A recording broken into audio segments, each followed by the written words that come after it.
my second point is, if you look at Syria, the son of Assad did not do anything. So what you going to say why Egypt is going to be different than these, and why the United States can be influential on for pushing these guys to do their political reform. Thank you. Can we do those three? Okay, thank you. All excellent questions again. With regard to Mr. Weissman's question, the issue of thinking about comparisons between Egypt and Turkey is a fascinating one. I do that a little bit in the book toward the end of chapter 6.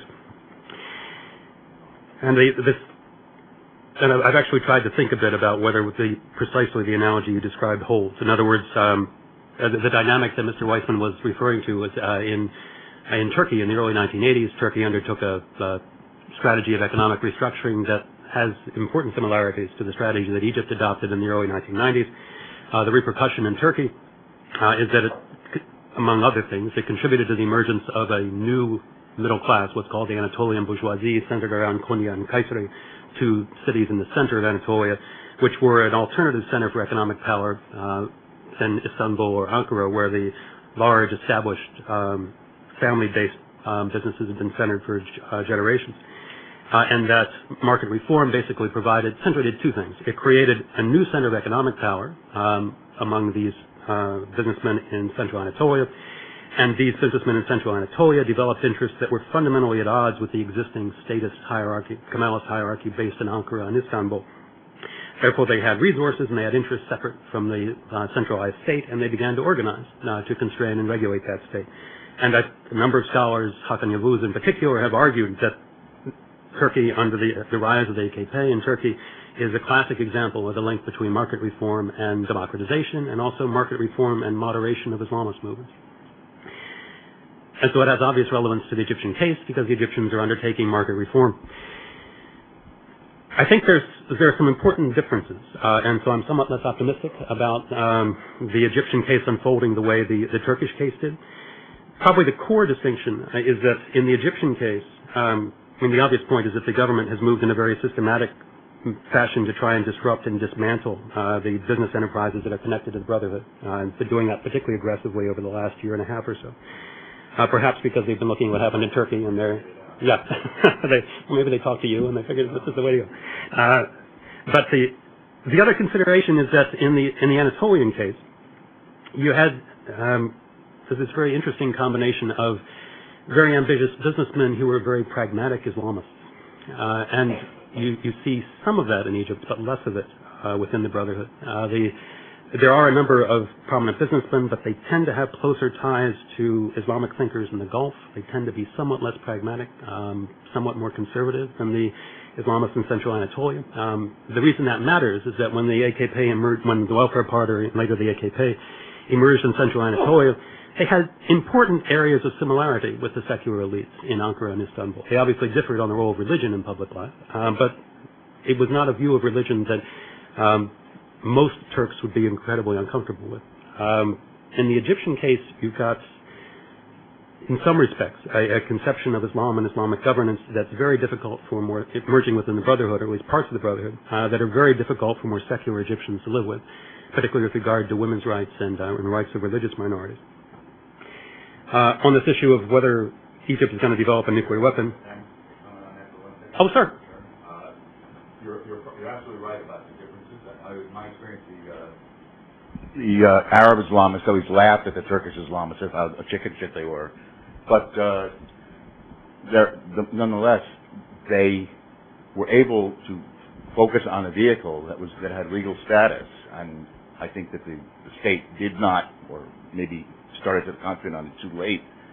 And also, there's a much wider tradition of freer, more frequent elections also in Turkey as well, which played an important role. Yeah, that's an excellent but point. I think the fundamental difference also is the importance of Sufism in the development of Turkey from the Ottoman period, which makes their Islamism fundamentally different, despite what people say. Mm-hmm. And, in Washington, it's kind of a belief, or at least one of the strains going around, is that the AKP is sort of like the point of the spear for the creation of a totally Islamic state in Turkey, which I think is complete nonsense, but it has gained some currency.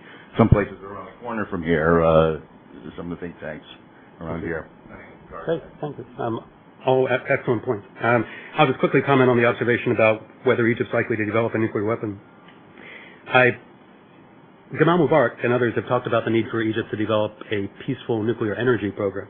As far as I know, there isn't anyone in the governing circle that's talked about actually developing a nuclear weapon. Maybe they're doing this privately, but I don't think they've talked about it publicly. The official Egyptian position is that they want to see a non-nuclear Middle East, and they've pushed very aggressively for that over the years, which in practice means they want to see Israel dismantle its nuclear arsenal. And the argument is that the reduction of nuclear weapons will be far more stabilizing than an increase in the number of countries that have nuclear weapons. With regard to Hala's question, this whole issue of the degree to which democracy promotion is a part of the Obama administration strategy and the extent to which it's been modified. I talked a little bit in the presentation about ways in which the Obama administration has essentially moved away from political reform as a central feature of the relationship with Egypt. I think it's worth adding a caveat to that. Something that has been interesting I'll sort of frame this in a way that is perhaps controversial, and then you can challenge it. When President Obama made his speech in Cairo back in June, his speech reaching out to the Islamic world, he identified 7 points of tension between the Islamic world and the West. 3 of those points dealt with issues of political reform.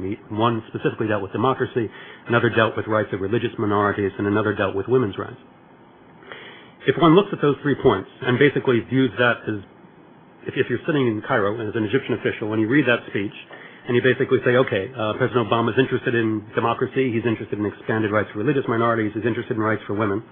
Which of those can we respond to that would entail the least amount of political risk for us and possibly even strengthen our regime?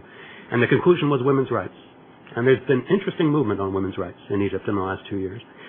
My guess, I don't know whether it's a formal negotiation, but my guess is that there is a de facto understanding between both sides that Obama will back away on aggressive public pushing for democracy so long as the Egyptians move on women's rights.